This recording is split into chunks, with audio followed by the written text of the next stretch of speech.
What grade would you give Carson Beck through Georgia's first 7 games of the season? That's what I'm going to talk about in today's video. I'm going to give my thoughts and give my grade for Carson Beck a little bit later in the video. I think it's going to surprise a lot of people, and I'm sure it's going to make a lot of people angry, but you know what? That's what we're talking about in today's video. Georgia has a much needed bye week before they take on the Gators in 2 weeks, but we've got to talk about Carson Beck because Georgia may be coming off their best win of the season, but Carson Beck is coming off his worst game of the season against Texas. 3 interceptions.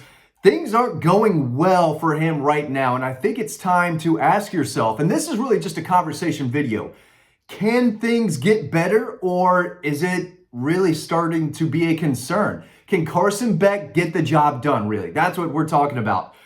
So let's dig into it, okay? Let's start from the beginning. Georgia took on top 10 Clemson, right? And I thought Carson Beck got off to a really strong start to the season. He was safe. He was efficient with the football. He wasn't great. I got the numbers right here. Okay, 278 yards, 2 touchdowns. He completed 70% of his passes. More importantly, Georgia won 34-3. Made some key throws late in the game. And, you know, out the gates, it looks like, okay, Carson Beck, first game, big win, Heisman Trophy conversation, right?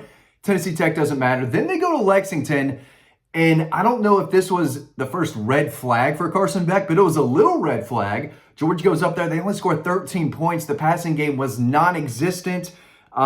He had he had 160 yards, 0 touchdowns. Again, 13 points. Sluggish victory, 13-12 over Kentucky. Not a good performance. So then you're saying, okay, that wasn't good at all. Things need to get better because they've got Alabama next weekend. They go to Tuscaloosa. You know what happened. Georgia lost the game.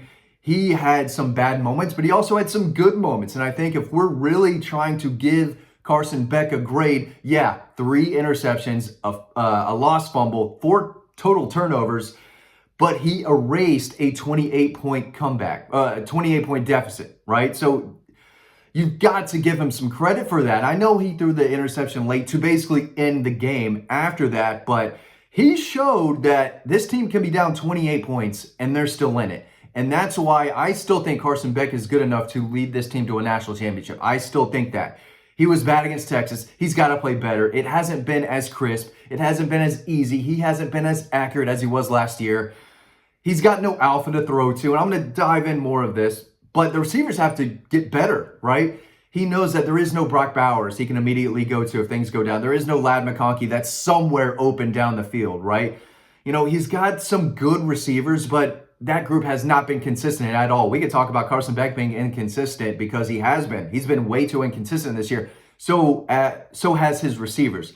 At the end of the day, he showed that he could push the ball downfield and come from behind and lead this team from behind to a possible win. They didn't win the ball game, and his, poor play that day and 4 turnovers was a big reason why. But you also saw some great Carson Beck in that game and the NFL talent and the potential that he has when things are clicking. They just haven't been clicking consistently enough this year, and that's got to change, especially after what we saw last year. So Alabama, right? Some big moments, but still some not so great moments and some red flags. After that, it was Auburn, and I thought he bounced back well. But going into that Auburn game, that's 2 straight games for Carson Beck where you're thinking, wow, this has kind of been ugly a little bit here. He's got to get better. And he was better against Auburn as I accidentally hit the table. Camera shakes, that's okay. Carson Beck was not shaky against Auburn. 240 yards, 2 touchdowns, completed 80% of his passes. That was the Carson Beck that we kind of saw in 2023. He was making good decisions. He was accurate. He was poised in the pocket. Didn't really test them vertically. He didn't really have to in that game, but that game was, if you don't turn the ball over, you don't throw interceptions, Georgia's going to win this game comfortably. And that's what they did. So somewhat of a basic vanilla offense, but it worked, and he was efficient, and he played winning football. Boom, you beat Auburn. Bad Auburn team, but he was solid, right? Good Carson Beck. Against Mississippi State, I thought he played well for most of the game. He did throw a bad interception that gave State life, but when you're throwing the ball 48 times, you're bound to make a bad decision or two, especially when you're still not on the same page 100% with your receivers. And I think that interception in the end zone, little miscommunication with Lawson Lucky, I think that's who it was going to. Carson said after the game he thought he was being held because he was open for a second, and then boom, immediately he wasn't. He threw the pick. But he threw it 48 times, 2 interceptions, but he also threw for 459 yards, 3 touchdowns. Georgia wins the game 41-31.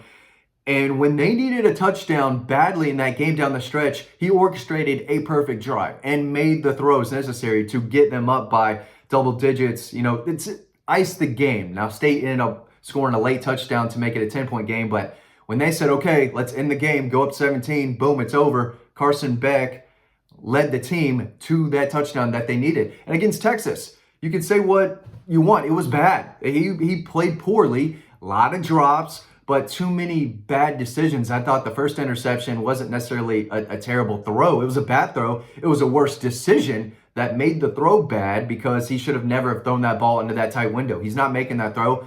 Bad decision. And that was a pick. Can't happen. The second one, I believe, was lost in Lucky's hands. Would have been a tough catch, I think, but it's an easy slant. You've got to hit that on his hip right there. Easy slant, first down, first and goal. Instead, it was a little high, a little away. Probably still should have been caught, but that's an easy throw that you have to hit in stride if you want to win a national championship. He's going to have to make those throws in big situations down the stretch. He didn't make it there. It led to an interception. And then the third one, again, more miscommunication with Aaron Smith. And that's something, those two have been playing together way too long to be off the same page with each other.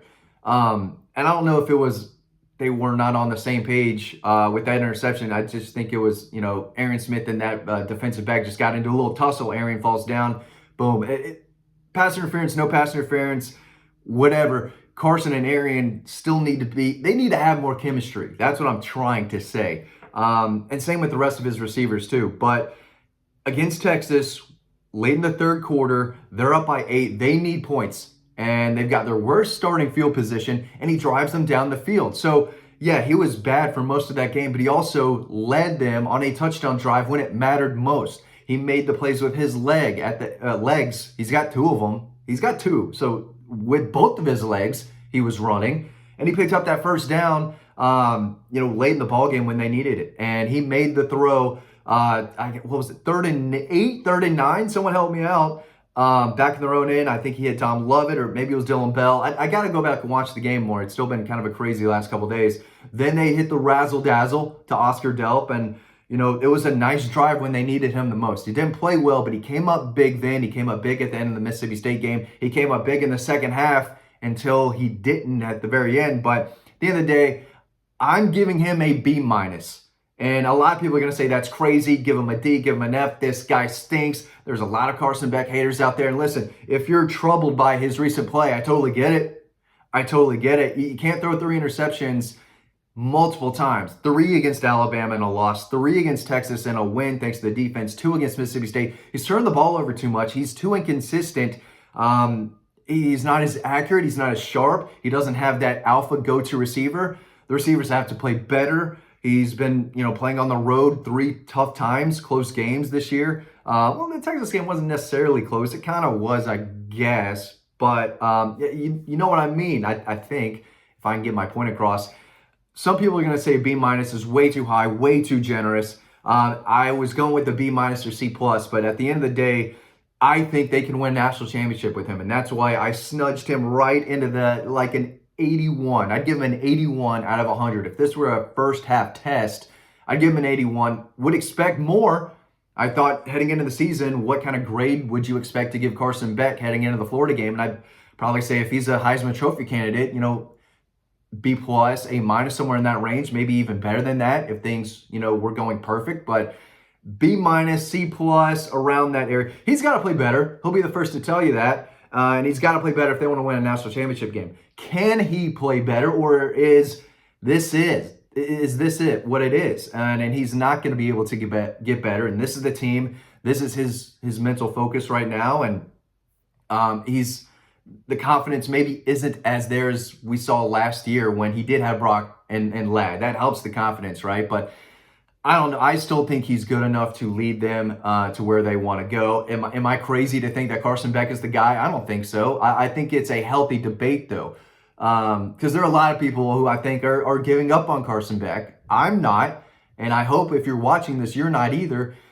He had a bad game. He's got to get better. The whole team's got to get better. He definitely does. I still believe in him. I'm giving him a B minus. Maybe that's too generous. Part of me thinks it is, but I'm going to go there because I still believe he is good enough and capable to lead this team to a national championship, but he's got to play better. I think he can. You let me know in the comment section below. Thanks for watching. You can read more about Carson Beck over on the website, so make sure you're taking advantage of that. And I'll see you over there. Thanks.